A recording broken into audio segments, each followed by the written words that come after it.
భక్తుల సంరక్షణార్థం దివి నుంచి భువిపైకి శ్రీ వెంకటేశ్వర స్వామిగా శేషాచల కొండల్లో అర్చావతార మూర్తిగా వెలిశాడు శ్రీహరి. దుష్ట శిక్షణ శిష్ట రక్షణార్థం ఆ దేవదేవుడు స్వయం వ్యక్తమై వెలిసిన దివ్యక్షేత్రం తిరుమల కావడంతో నిత్యం భక్తజన సందోహంగా ఉంటుంది.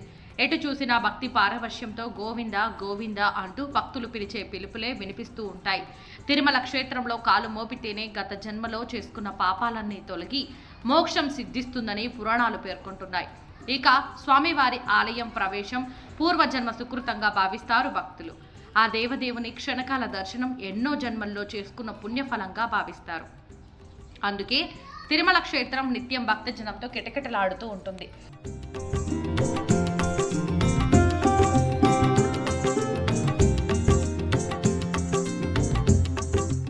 సాధారణ రోజుల్లో 65 నుంచి 75 వేల మంది వరకు భక్తులు తిరుమలకు చేరుకుంటూ ఉంటారు.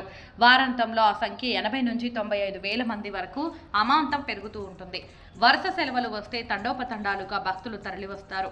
విశేష దినాల్లో అయితే భక్తుల సంఖ్య 1,00,000కు పైమాటే.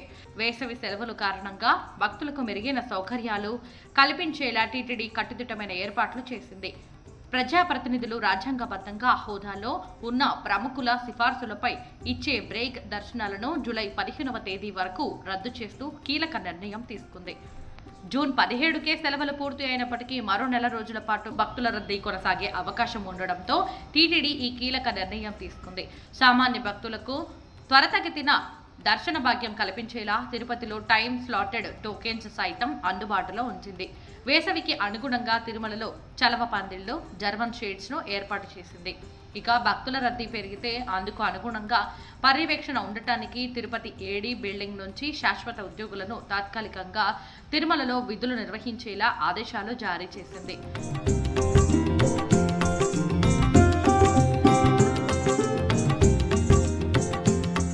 విజిలెన్స్తో పాటుగా భక్తులకు అన్నపానీయాలు అందించేందుకు శ్రీవారి సేవకులను సైతం సన్నద్ధం చేసింది. అయితే ఎన్నడూ లేని విధంగా ఈ ఏడాది మాత్రం తిరుమలలో భక్తుల రద్దీ నామమాత్రంగా కొనసాగుతుంది. రోజుకు 70 నుంచి 85 వేల లోపే భక్తులు తిరుమలకు చేరుకుంటున్నారు. ఇందుకు ప్రత్యేక కారణం లేకపోలేదు.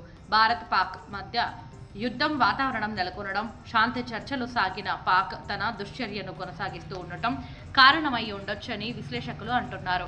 ఇక వేసవిలో ఎన్నడూ లేని విధంగా భారీ ఉష్ణోగ్రతలు నమోదవుతున్న తరుణంలో వేసవి తాపాన్ని తట్టుకోలేక భక్తులు తిరుమల ప్రయాణం తాత్కాలికంగా వాయిదా వేసి ఉండొచ్చని అంచనా వేస్తున్నారు.